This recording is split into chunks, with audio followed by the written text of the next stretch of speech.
Humane letters, it's a big part of things here at Trinity. It is 2 hours a day, 5 days a week for a student's entire time in 9th through 12th grade. It's a completely different way to think about what it means to teach the humanities at the high school level. At Trinity, we bring under the same umbrella philosophy, history, theology, literature, and we discuss them in one course as a part of one great conversation. It is writing great works of art, writing poetry, and so we study them in that very natural way. 3 of the goals of the Humane Letters seminar are to take a text and be able to read it well, and then be able to discuss it well, and finally to be able to write on it with clarity and some depth. You get to sit and talk and discuss with your friends, first of all, which who doesn't love to do that?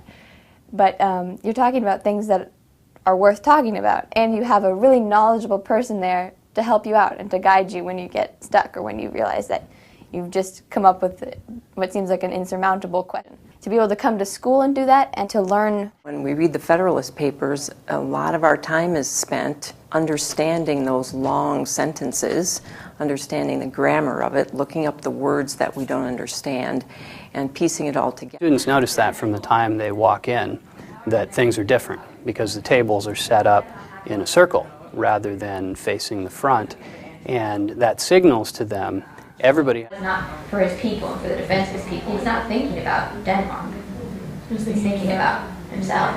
That's what I was, another question was, does he truly avenge his father the way his father would have wanted him to? Okay, let's get that one. Yeah. One of the most difficult. My essay's so much stronger. We want to produce a student who can think clearly about the world.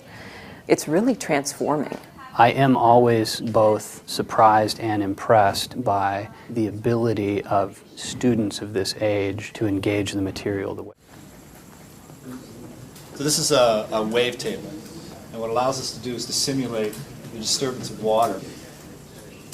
So we fill this tray up with water and shine light down through it so that the reflection and fraction of the light off produces these patterns of light. So every time you see a white line, you're looking at the crest of a wave. Now with MATLAB, we can simulate waves being produced from the right vibrations and waves from the left, tell MATLAB to add them together to produce a new pattern. Okay, so what are our possibilities? Let's start with this problem. MATLAB is Students who are more visual might thrive with the geometry of things. I see them saying, oh yeah, that makes a lot more sense. I see what this equation is doing and why. Maybe see things that you would never thought of that would be there, but unless you have a program, you wouldn't necessarily know that that could happen. Oh, that was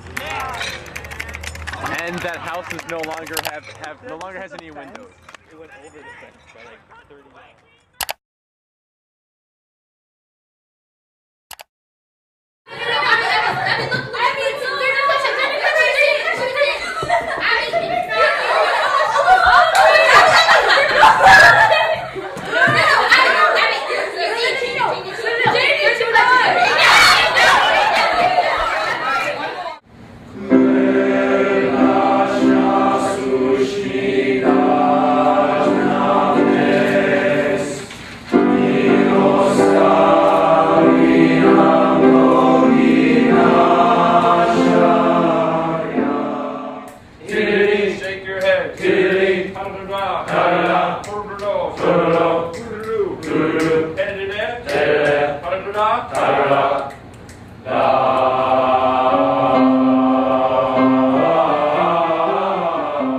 I remember after maybe 2 months of physics last year, walking outside and looking around all of a sudden and realizing that I was thinking about the world in an entirely different way, a way I'd never ever seen it before.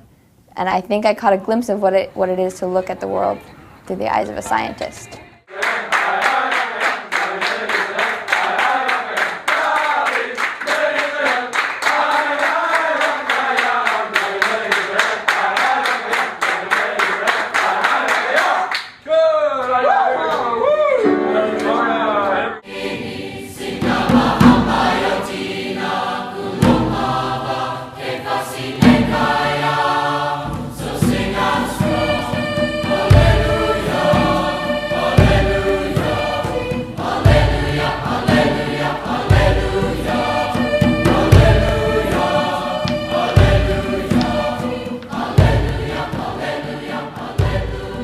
help the girls form good friendships with other girls. They know that they